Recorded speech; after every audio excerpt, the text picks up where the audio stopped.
About, sovereign citizens. First, the bogus legal term being blathered about and used to mislabel Americans as sovereign citizens is an oxymoron. Any fool should know that one cannot be a citizen, which implies duty owed to serve a government, and a sovereign at the same time. This is simply not possible, and people who use this verbiage are speaking in gobbledygook. Call them on it. Embarrass them. Expose their deplorable ignorance. Second, the British Territorial United States government established under the 1789 Constitution of the United States of America, Territorial, very clearly recognizes the states and state citizens. Article 4, Section 2 defines state citizen. Also see the Government Printing Office Manual Section 5. 23, natives of state and state nationals, and domestic aliens, which among other things lists the proper State Demonyns, Texans, Wisconsinites, Georgians, etc. Obviously, our federal employees know who we are and describe us as non-resident aliens, with respect to their operations and enclaves, so there is really no excuse whatsoever for them to try to weasel around and pretend that they don't know who we are, what we are owed, and the capacities in which we act.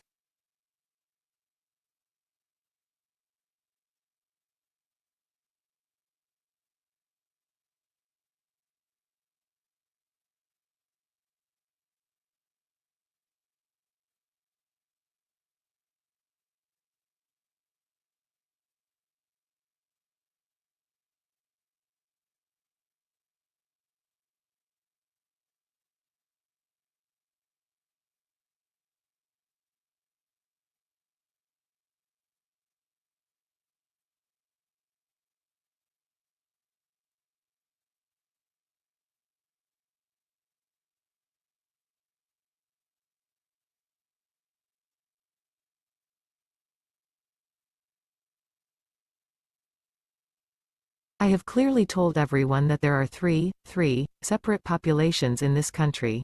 1. Americans living in the organic states of the Union. 2. Foreign territorial persons. And 3. Foreign municipal persons, and there should be four separate populations, if the Federal Republic were still in operation. Here is the Naturalization Act of 1802, where the population of the Federal Republic defined as United States citizens are described. 7th Congress, Session I, Chapter 28, Sections 1 to 4, April 14, 1802, sets out the requirements for anyone, including people born in one of the nation-states of the Union, to become a United States citizen. See that? People born in one of the nation-states of the Union were eligible to adopt United States citizenship, if they chose to do so and went through the rather arduous tests of character and resolve needed to adopt federal citizenship, which is very clearly a separate political status that has to be freely chosen and acted upon and not simply inherited or conferred. This is public record, there for all to see. People born in one of the nation-states of the Union are not United States citizens, absent a specific and precise course of action consciously pursued by the individual over a period of time, allowing them to be naturalized into the foreign federal citizen political status known as United States citizen. We, Americans born in one of the nation-states of the Union, are not born as any form of United States citizen, U.S. citizen, U.S. citizen, or citizen of the United States. Americans, unlike Brits and members of the Holy Roman Empire, have no inherent, automatic citizenship obligations imposed at birth. We cannot be presumed to be stateless and in need of any citizenship conferred under the territorial or municipal authorities. Instead, Americans born in one of the nation-states of the Union must choose to serve their nation-state government as state citizens or choose to serve as United States citizens, via a specific and purposeful course of action stipulated as the Naturalization Act of 1802, or they remain free of any presumptions about their citizenship status at all. Americans born in one of the nation-states of the Union are sovereign, in that they are naturally in possession of their native land and soil, and live in their organic state of the Union without obligations of citizenship, that is, without service obligations to any government. They are non-citizens and may therefore operate as sovereign beings. This is the crux of citizenship versus sovereignty.